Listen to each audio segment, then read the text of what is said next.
Allahabad high court में ज्ञानवापी पर नई अर्जी दाखिल की गई है। हिंदू फरीक ने दाखिल की अर्जी। एएसआई सर्वे के फैसले तक मौबियाना हिंदू अलामतों को महफूज करने की मांग की गई है। वाराणसी जिला कोर्ट में भी अर्जी दाखिल। मुस्लिमों पर छेड़छाड़ का शक जताकर एंट्री बैन करने की मांग। मामले पर 4 अगस्त को सुनवाई। ज्ञानवापी में मुस्लिमों की एंट्री की बैन की अपील।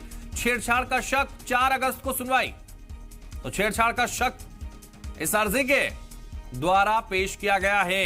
हिंदू फरीक ने कहा है कि छेड़छाड़ की जा सकती है। 4 अगस्त को सुनवाई तक जो अलामतें हैं वहां उनको महफूज रखा जाए, इसकी जिम्मेदारी होनी चाहिए। एएसआई सर्वे के फैसले तक मौबियाना अलामतों को महफूज रखा जाए। वाराणसी जिला कोर्ट में भी अर्जी दाखिल की गई है। मामले पर 4 अगस्त को सुनवाई होनी है और उससे पहले कोई भी छेड़छाड़ की जा सकती है, ये खदशा उनको है और इसलिए यह अर्जी दाखिल की गई। इलाहाबाद हाईकोर्ट में नई अर्जी दाखिल की गई है। हिंदू फरीक ने दाखिल की अर्जी। तो एएसआई सर्वे के फैसले तक मौबियाना हिंदू अलामतों को महफूज करने की मांग की गई है।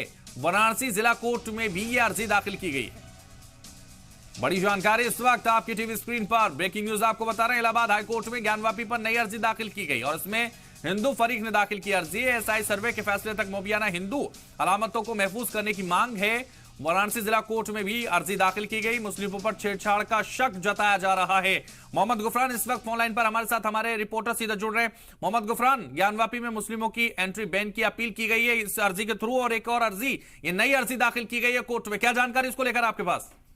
बिल्कुल, देखिए, जो याचिका दाखिल की गई है उसमें सीधे तौर पर ये कहा गया है कि जो ज्ञानवापी का परिसर है वहाँ के जो तमाम, इनका ऐसा कहना है कि वहाँ पर जो हिंदू देवी देवताओं के चित्र बरामद हुए हैं, जो जिनकी तस्वीरें वहाँ पर हैं, ऐसे में उनको एएसआई सर्वेक्षण के दौरान उनको संरक्षित किया जाए ताकि उनको नष्ट होने से बचाया जा सके, ताकि वहाँ पर किसी तरीके की दिक्कत ना आए। सबूत एक तौर पर उसको माना जा रहा है और यही वजह है कि इलाहाबाद हाईकोर्ट में याचिका दाखिल करके एक निर्देश देने की जो मांग है वो हिंदू पक्षकारों की तरफ से की गई है और ये माना जा रहा है कि अगले सप्ताह इस पूरी याचिका पर इलाहाबाद हाईकोर्ट सुनवाई कर सकता है।